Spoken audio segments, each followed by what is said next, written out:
the offset part of the finance plan could in fact be structured straight loans, quasi between investors putting in, cash flowing it in regards to topping up with a bit of equity, all that kind of thing. But I just thought I'd outline as a vanilla way that other jurisdictions that have had tax offsets or tax credits, whatever they're called, in their jurisdictions where they've just been looking for someone to loan against it and not me mixing it with investors.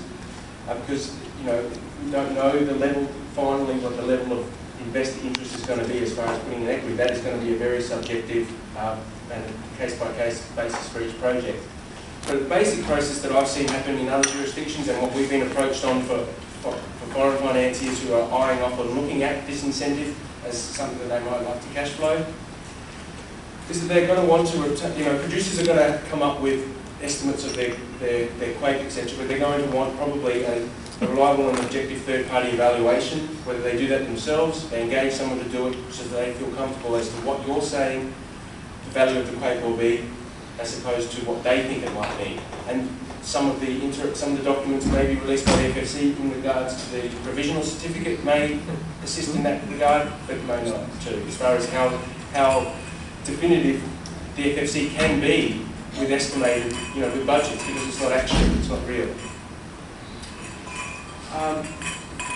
Each project is different. A small budget documentary as opposed to a complex co-production may have different risks with the lenders, so they will factor that in, either whether they have their internal specialists or engage someone to prepare a report for them internally just to help them assess what are some of the sensitivities to determine then, you know, ultimately what we talk about is going to hear terms such as the face value of the offset and what the actual bankable or lendable value of the offset is. So that your paperwork may say it's worth $3 million my offset, but they might go, look, we're going to allow for a margin of error because of these kind of risks, and we're going to say, okay, it's really worth 15, or they might discount 10, 15, even 20% of that and say, this is the starting value that we're going to now agree to talk to you about what we're going to lend.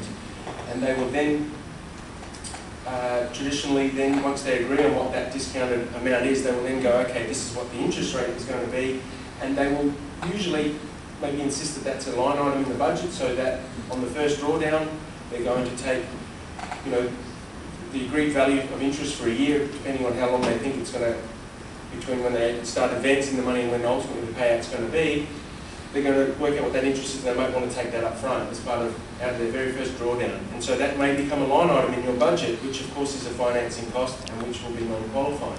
Some deals may, as we're going to get into the discussion in the case studies, is that some arrangements may be not so much like that. They may not be about taking the interest now, they may be taking the interest out of returns over a film. There's all these kind of situations that are going to be discussed. But traditional, vanilla lenders and lending arrangements that we've seen in other jurisdictions against a tax credit or incentive have traditionally tended to follow this path as a starting point, and then depending on the jurisdiction, depending on the producers and the investment climate out there, there's very different permutations of which we're going to go through a lot today.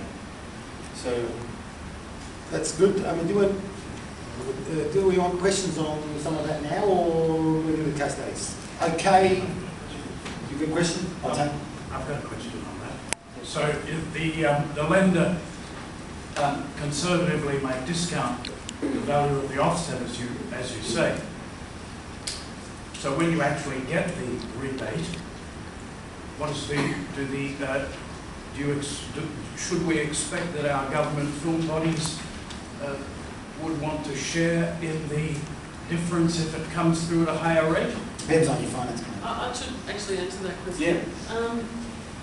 The FFC, it's quite clear that state agencies and lending and people with cash flowing, the rebate are going to want to allow kind of a margin, and actually it comes up in Marianne's case example, and we have said that we will work with that model.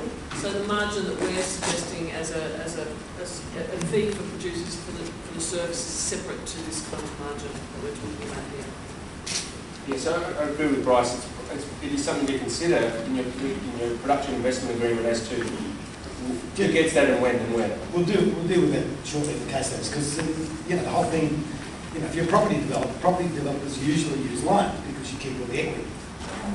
But some people can finish building the property on time. Some people can finish making films on time. Some people can't. Now, if you can't, then interest goes up and shit hits the fan. So, you know, you've got to take those things into consideration. Now, we're going to start...